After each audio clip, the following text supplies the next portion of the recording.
1, 2. Hello, hello. Good afternoon, ladies and gentlemen. As you can imagine, with so many dignitaries and VIPs in the room today, much thought and seeking of advice has taken place in the run-up to the big day. Grandad advised me the perfect best man speech should be just like one of Chelsea's miniskirts, short enough to keep him interested, but long enough to cover the essentials. One small piece of housekeeping before I begin. Butler, please present Granny with the royal earplugs.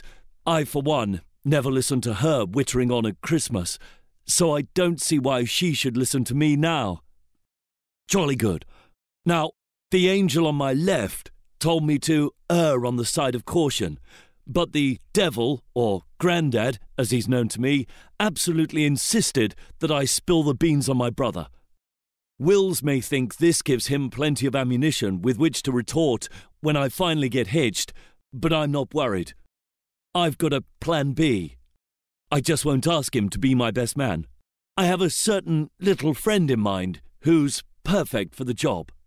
So, William, sit tight and hold on to your hair. You need to.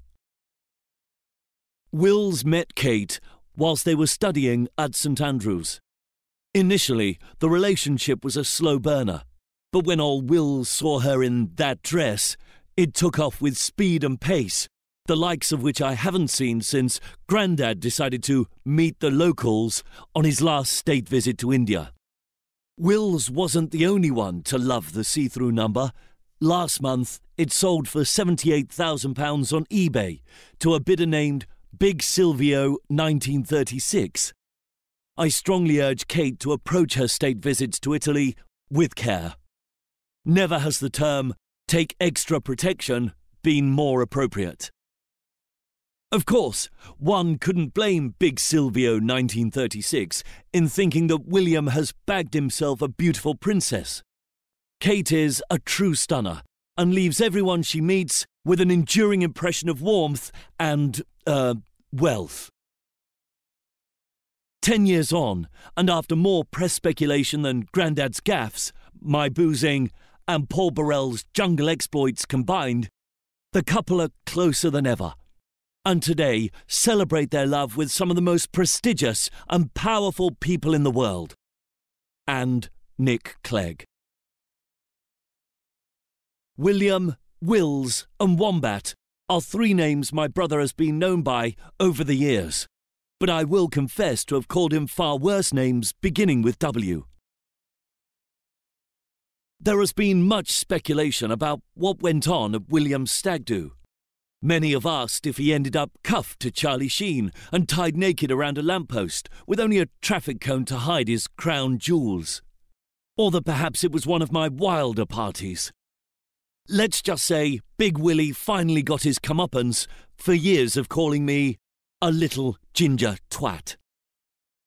Fear not, dear brother. I have appointed an armed guard to prevent the pics from falling into the hands of the press, and a SWAT team of Granny's Royal Marine Commandos to halt Auntie Fergie in her tracks. For the good eggs here today, though, I can reveal that I posted the evidence on some dusty corner of the internet. OneTube or U-Pipe or something. One picture that did slip through the net and out into the national media was this beauty. From this evidence, I think it's clear that the nickname Big Willie originates from William's love of the Fresh Prince rather than the size of his crown jewels. In keeping with tradition, I will like by asking everyone to stand and raise their glasses to the beautiful bridesmaids and, of course, the beautiful maid of honour, Kate's sister, Pippa.